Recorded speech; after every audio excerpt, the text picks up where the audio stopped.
Paint splatters on screen revealing a series of images, a woman playing violin, then in a bright pink costume, then in a blind skier penny atop a mountain.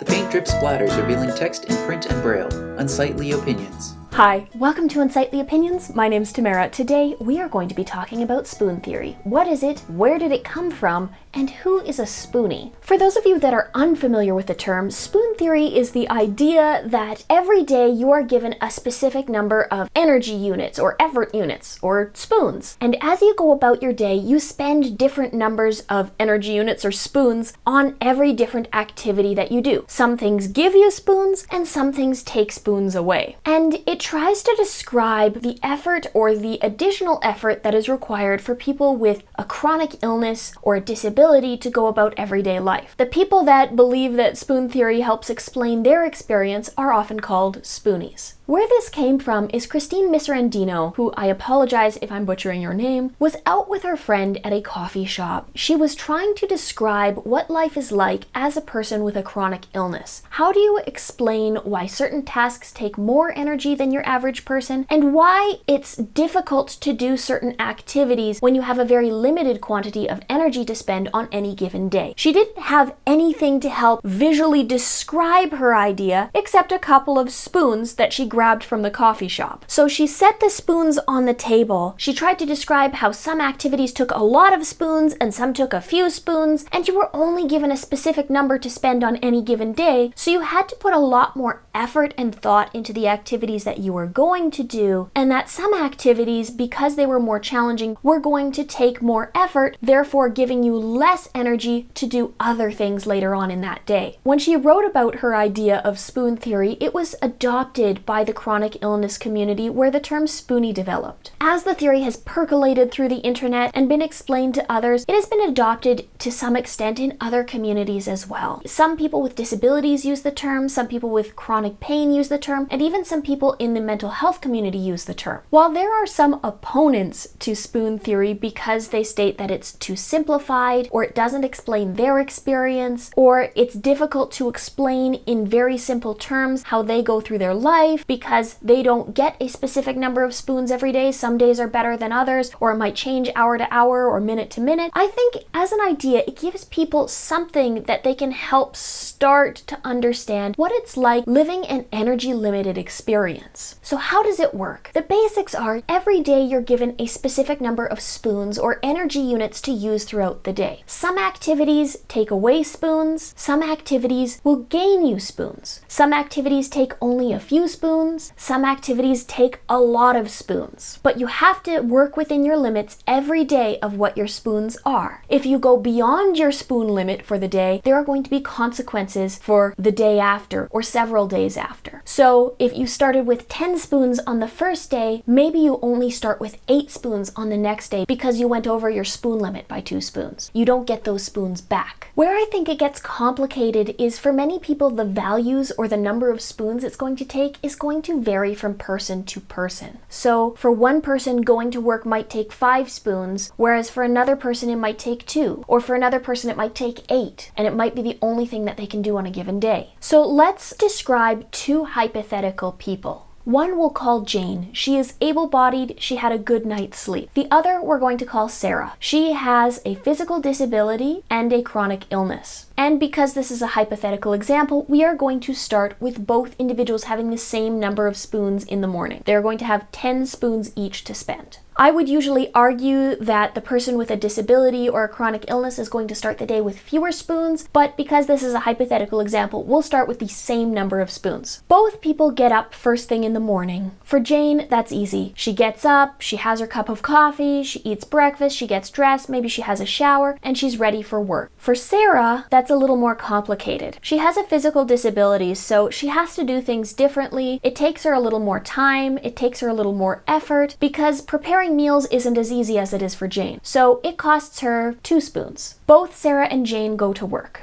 Jane goes through her day, it's exhausting, she's going through meetings, she does everything she needs to, and she makes it home. She spends 5 spoons, so she has 4 remaining. Sarah goes to work and has the same day, except because of her disability, because of her chronic illness, she's not feeling well. Things are taking her a little bit longer. She's not able to do things as quickly because there's accessibility issues. She's trying to work through it, but it takes a little more time, it takes a little more effort. She's more exhausted than Jane when she gets home. Let's say it takes her 7 spoons to go to work. Jane has 4 spoons, Sarah now has 1. Both have evening plans and want to go out to dinner with friends. Because Jane is able-bodied, she can get dressed, she can go out with friends and spend her evening, have a good time. Maybe the meal gives her a few spoons back, she comes back home, she's tired, but she can make it to bed. Sarah gets home, and because she has 1 spoon, the effort of getting ready to go is going to cost her spoons. So she decides, because she doesn't have enough energy to go out, because she doesn't have enough spoons left, she has to cancel her evening plans and stay in. She can't even do productive things around the house at this point because she spent all of her spoons. So she has to go to bed early. Of course, if Sarah decided to go out, she could spend those spoons, she could spend that extra spoon or 2 or 3 that it would take for her to go out, get ready, and enjoy her evening. But the next day, she wouldn't be starting with 10 spoons. She'd be starting with 7 or 6 because there'd be a penalty for overspending your limit. And while the number of spoons somebody starts with and the number of spoons somebody spends on a specific activity absolutely vary from person to person, it's very easy to see that a lot of things require more effort for the person who has a chronic illness, for the person who has a disability. Whether it's having to deal with extra steps because of that chronic illness or disability, taking medications, having to plan different transportation, dealing with accessibility issues, dealing with consequences of that chronic illness, it's clear to see that that person has a lot more to deal with even on just one day. So somebody who has limited energy for whatever reason, so the person that has limited energy is going to need to be far more selective about how they spend their energy and where they spend their energy. And I don't want anybody getting the wrong idea. If you have an energy limiting thing and you decide to blow your spoons for that day, that's your prerogative. You're allowed to do that. You're allowed to overspend one day and enjoy yourself and deal with the consequences the next. It's your life. So don't let anybody tell you, oh, that's going to take too much energy. It's your decision as to where and how you spend your spoons. And on a more personal note, I want to share with you some examples from my own life of things that take not very many spoons and things that take a ton of spoons.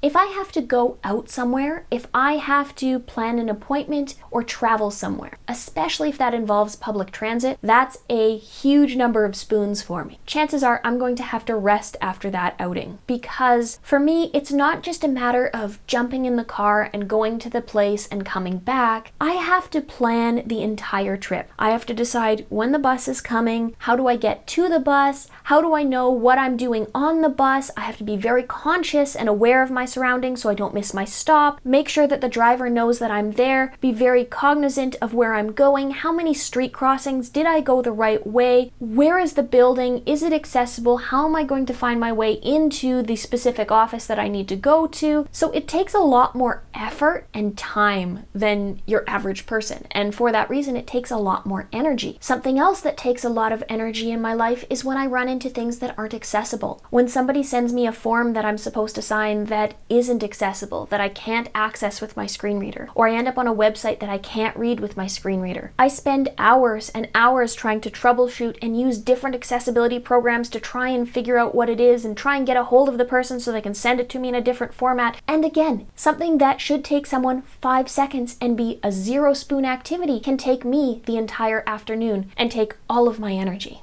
And from my chronic illness side, because of the things that I deal with, there are some things that might be very surprising that take a lot of energy. 2 of the biggest things that I have to plan my entire life around are eating and showering. When it comes to cooking a meal, I have to really focus on a lot of things. Physical activities like cutting and chopping and opening things is difficult for me, so it takes a lot of effort. And there are many evenings when I just can't cook. And I have to tell you that there have been some evenings, not since I've had Robbie, that I was so tired I couldn't cook and I couldn't get my own food. And I'd go to bed hungry just because I did not physically have the energy to lift my head up and go to the kitchen. And I know that probably sounds dramatic, but that is the God's honest truth. And for whatever reason, showering takes a lot of energy. I can't shower first thing in the morning because it will ruin my entire day. I have to shower late at night and I have to plan it on specific days of the week so I know it's not going to affect what I have going on. And it's things like that, things that you need to just survive in your daily life, that I think many people take for granted or they don't think about. And we all have things that are going to take more or less energy than other people, but when you're dealing with additional things on top of that, it can make life a lot more complicated. Of course, I have lots of things that are low energy tasks. I can sit in bed and watch TV for a long time. I can read a book for hours and that takes no energy whatsoever. If I have a nap, maybe I get a few spoons back. But for the most part, every action I do, every movement I make, even filming videos, takes energy. So because of those extra pieces that I have to deal with, it makes things a little more complicated sometimes. And I push beyond my energy limits all the time, and I regret it terribly. I have had so many people tell me, "Oh, Tamara, you're the Energizer Bunny. You just keep going.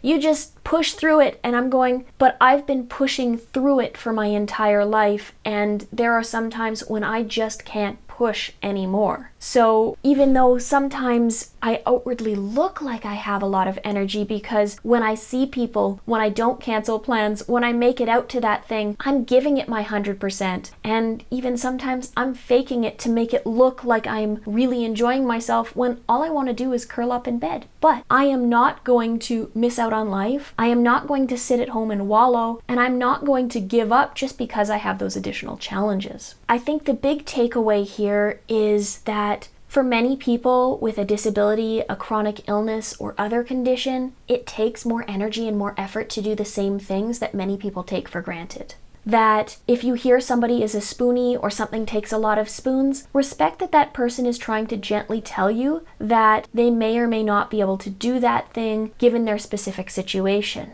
Keep in mind that something that might be a lot of spoons for me might be no spoons for someone else, or vice versa, and that every person is in a different place, and that the number of spoons that it might take to shower might be 12 spoons on one day and 2 spoons on the next. So life is variable, and try and be understanding when somebody tells you that they don't have the energy to do what they want to do, because if somebody is telling you they don't have the energy, they really want to do it, but they physically can't in that moment. So don't stop inviting them to things. Don't stop asking them if they want to do X, Y, or Z on a given day, and be patient and forgiving if they have to cancel last minute. So if you are a spoonie yourself, or you can subscribe to the theory, or even if you don't, I'd love to hear your thoughts down below. What is a big spoon thing for you? What's a little spoon thing for you? Or what's something that gives you spoons back when you're having a day that is completely exhausting? Thank you so much for watching. I hope you enjoyed this video. I have lots of exciting things coming up. I know I took a little brief hiatus because I was a little bit sick and work got really intense because I had to take some time off, but I should be back to a regular posting schedule now. I have some very exciting things coming up. I have a travel vlog. I have some exciting projects I'm working on,